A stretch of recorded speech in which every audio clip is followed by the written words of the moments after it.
नमस्कार दोस्तों, आज हम इस वीडियो में आपके साथ डिस्कस करेंगे रेडियल टायर और नॉर्मल टायर के बीच में क्या डिफरेंस होता है। रेडियल टायर को हम रेडियल प्लाई टायर भी कहते हैं, जबकि नॉर्मल टायर को बाइस ply tyre, cross ply tyre या फिर नॉन रेडियल टायर के नाम से भी जाना जाता है। जो रेडियल टायर है आज के दिनों में सबसे ज़्यादा इसको इस्तेमाल किया जाता है और नॉर्मल टायर को कम यूज़ किया जाता है, क्योंकि जो नॉर्मल टायर है ये एक प्रकार से ओल्डेस्ट डिज़ाइन है। स्टार्टिंग में तकरीबन 1898 से इसकी शुरुआत हुई थी प्रयोग करने की, और जो रेडियल टायर है ये तकरीबन 1946 के बाद इस्तेमाल होना शुरू हुआ था। अब हमने कुछ फैक्टर को कंसीडर किया है जिसके आधार पर देखेंगे कि कैसे ये टायर एक दूसरे से अलग हैं, क्या क्या इनमें डिफरेंसेस रहते हैं। सबसे पहला फैक्टर हमने कंसीडर किया है बॉडी प्लाइज के बारे में। ये वाला जो पोर्शन है, यहाँ पर जो प्लाइज बनी होती हैं, जो बॉडीज़ की प्लाई बनी होती हैं, उनमें इन दोनों में क्या डिफरेंस है इस केस में। तो बॉडी प्लाइज की बात करते हैं रेडियल टायर के केस में। इसमें जो टायर की प्लाइज होती हैं वो 90 डिग्री पर होती हैं। किसके रिस्पेक्ट में? जो डायरेक्शन ऑफ ट्रैवल होता है हमारा, तो डायरेक्शन ऑफ ट्रैवल सपोज हमारा ये है, तो उस केस में जो रेडियल प्लाई है वो 90 डिग्री का एंगल बनाती हैं। जबकि नॉर्मल टायर के केस में क्या होता है, ये आड़ी तिरछी होती हैं, आपस में क्रॉस हुई होती हैं, तो उससे क्या है कि डायरेक्शन ऑफ ट्रैवल के साथ ये 30 डिग्री से लेकर 45 डिग्री के बीच का ये एंगल बनाती हैं।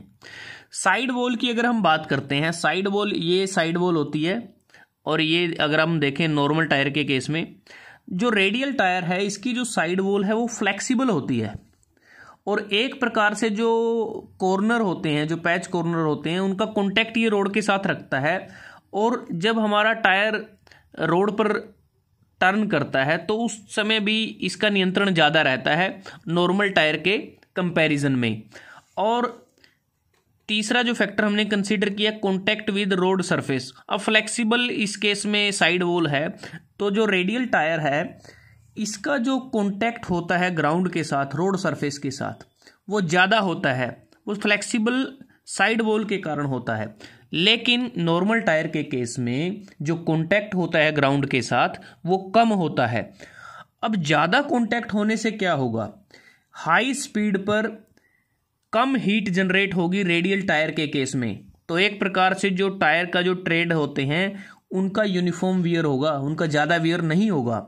लेकिन नॉर्मल टायर के केस में ज़्यादा हीट डिसिपेट नहीं होती, जिसके कारण बहुत तेज़ गति के साथ हमारे टायर का वियर होता है, क्योंकि इस केस में ओवर हीटिंग की प्रॉब्लम रहती है, क्योंकि इसमें जो रोलिंग फ्रिक्शन है वो भी बढ़ जाता है, जिसके परिणाम स्वरूप। उसके बाद है डिज़ाइन ऑफ टायर।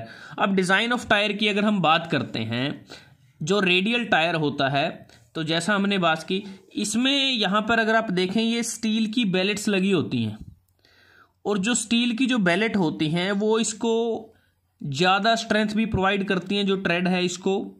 और एक प्रकार से जो स्टील बेल्ट की जो लेयर है ये एक प्रकार से जो ट्रेड है उसको हार्ड बनाने में मदद करती है, और जो ट्रेड की लाइफ है वो बढ़ जाती है। तो एक प्रकार से क्या है कि जो स्ट्रेंथ है उसको रीइंफोर्स करती है जो स्टील बेल्ट हम इसमें यूज़ करते हैं। लेकिन जो नॉर्मल टायर की अगर हम बात करें, जो स्टार्टिंग में हम यूज़ करते थे उस केस में तो क्या था कि हम कुछ बेल्ट वगैरह यूज़ करते ही नहीं थे इसमें। लेकिन आज की अगर समय की बात करते हैं तो इसमें क्या है कि हम इस पर नाइलॉन की जो फाइबर होते हैं नाइलॉन की, उसकी लेयर का इस पर इस्तेमाल करते हैं, वो भी डायगनली। ये देखें एंगल्स पर ये बने हुए हैं, तो डायगनली इसको इस्तेमाल किया जाता है। उसके बाद क्या है कि जो ट्रेड लाइफ की बात आती है, जो ट्रेड लाइफ होती है इस टायर की वो ज़्यादा होती है, इसकी ट्रेड लाइफ कम होती है। नेक्स्ट है पंक्चर रेजिस्टेंस। अब जैसा हमने बात की, जो पंक्चर रेजिस्टेंस है रेडियल टायर के केस में बढ़िया होता है, बेस्ट होता है एक प्रकार से, क्योंकि स्टील बेल्ट होती हैं तो इसको पंक्चर नहीं होने में मदद करती हैं। और जो नॉर्मल टायर है यहाँ पर क्या है कि जो नाइलॉन ब्रेकर स्ट्रिप यहाँ पर लगी होती हैं, तो पंक्चर का रेजिस्टेंस इस केस में कम होता है, पंक्चर रेजिस्टेंस कम होता है, तो पंक्चर होने की संभावना नॉर्मल टायर के केस में ज़्यादा रहती है। ट्रैक्शन की बात करते हैं। ट्रैक्शन बेसिकली होता है कि जो टायर का ग्रिप है रोड के साथ वो होता है। तो टायर का ग्रिप तो रेडियल टायर का ज़बरदस्त होता है, क्योंकि साइड वाल फ्लेक्सिबल होती हैं और इसका ज़्यादातर जो पोर्शन है वो ग्राउंड के साथ कॉन्टैक्ट में रहता है। नॉर्मल टायर के केस में ऐसा नहीं है, इसका जो ट्रैक्शन है वो कम होता है। तो नॉर्मल टायर के केस में जो ट्रैक्शन कम हुआ और जिसके परिणाम स्वरूप क्या हुआ, इसका रोलिंग फ्रिक्शन बढ़ जाता है और रोलिंग फ्रिक्शन बढ़ने से इसमें ओवरहीटिंग की प्रॉब्लम आती है। ड्यूरेबिलिटी की अगर हम बात करते हैं, ड्यूरेबिलिटी होती है मजबूती, टिकाऊपन। तो रेडियल टायर का जो ड्यूरेबिलिटी है वो काफ़ी ज़्यादा है, इंक्रीज्ड है। वो इसलिए है क्योंकि इसमें स्टील बेल्ट का हम इस्तेमाल करते हैं।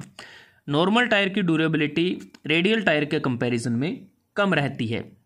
रिपेयर एंड मेंटेनेंस, अब रिपेयर मेंटेनेंस की बात करें तो जैसा इसमें जो रेडियल टायर है इसकी रिपेयर मेंटेनेंस थोड़ा सा डिफ़िकल्ट होती है करना, नॉर्मल टायर की ईजिली हो जाती है। राइड की बात करते हैं, जो रेडियल टायर है इस केस में फ्लेक्सिबल साइड वाल होने के कारण काफ़ी स्मूथ और बढ़िया ड्राइव इसमें हम फील करते हैं। ये हमें कंफर्ट प्रोवाइड करता है और जो रोड पे जो बम्प्स वगैरह आते हैं उसको ये एब्जॉर्व कर लेता है। लेकिन जो नॉर्मल टायर होता है यहाँ इसकी स्टिफनेस ज़्यादा होती है, काफ़ी रिजिड होता है इसका जो पोर्शन होता है टायर का, ट्रेड का। तो जिससे क्या है, जो पैसेंजर होता है व्हीकल में वो रोड्स पर जो बम्प्स आते हैं उसको वो फील करता है। तो कह सकते हैं स्मूथ या कंफर्ट ड्राइव इस केस में हमें नहीं मिलती। उसके बाद लाइफ स्पैन की बात करते हैं। जो रेडियल टायर है, रेडियल टायर का लाइफ स्पैन ज़्यादा होता है, ज़्यादा लंबे समय तक चलता है, पंक्चर रेजिस्टेंस इसका ज़्यादा होने के कारण। लेकिन जो नॉर्मल टायर है इसका लाइफ स्पैन कम होता है। फ्यूल एफिशिएंट की अगर हम बात करते हैं, जो रेडियल टायर है ये ज़्यादा फ्यूल एफिशिएंट होता है, नॉर्मल टायर कम फ्यूल एफिशिएंट होता है। कॉस्ट की अगर बात करते हैं, जो रेडियल टायर है इसकी कॉस्ट ज़्यादा होती है, एक्सपेंसिव होता है। लेकिन जो नॉर्मल टायर है वो रेडियल टायर के कंपैरिजन में सस्ता होता है। अब अगर हम यूज़ की बात करते हैं, एप्लीकेशंस की बात करते हैं, जो वर्तमान समय में जो जितनी भी पैसेंजर गाड़ियां हैं, तकरीबन 100% कहने की बात है कि तकरीबन 100% गाड़ियां जितनी भी हैं उनमें सभी में अब रेडियल टायर का इस्तेमाल होना शुरू हो गया है, क्योंकि वो ज़्यादा कंफर्ट राइड को प्रोवाइड करती हैं और उनमें पावर स्टीयरिंग की फैसिलिटी है। क्योंकि जब स्टीयरिंग की बात करते हैं रेडियल टायर के केस में जो स्टीयरिंग है वो थोड़ा आसान नहीं होता, ईजी नहीं होता, तो पावर स्टीयरिंग के केस में वो ज़्यादा बढ़िया रहता है। और जो नॉर्मल टायर हैं तकरीबन इसको बसेज व ट्रक में इस्तेमाल किया जाता रहा है, लेकिन धीरे धीरे अब क्या है, बसेज और ट्रक्स में भी जो उसमें भी नॉर्मल टायर की जगह पे रेडियल टायर को यूज किया जाने लगा है। तो दोस्तों आज हमने इस वीडियो में आपके साथ डिस्कस किया रेडियल टायर और नॉर्मल टायर के बीच में क्या क्या डिफरेंसेस हैं, कैसे ये एक दूसरे से अलग हैं। अगर आपको ये वीडियो अच्छा लगा आप इसको लाइक कर सकते हैं, शेयर कर सकते हैं अपने दोस्तों के साथ, स्टूडेंट्स के साथ। जल्दी हाजिर होते हैं एक नए वीडियो के साथ, तब तक के लिए धन्यवाद। आपका दिन शुभ रहे।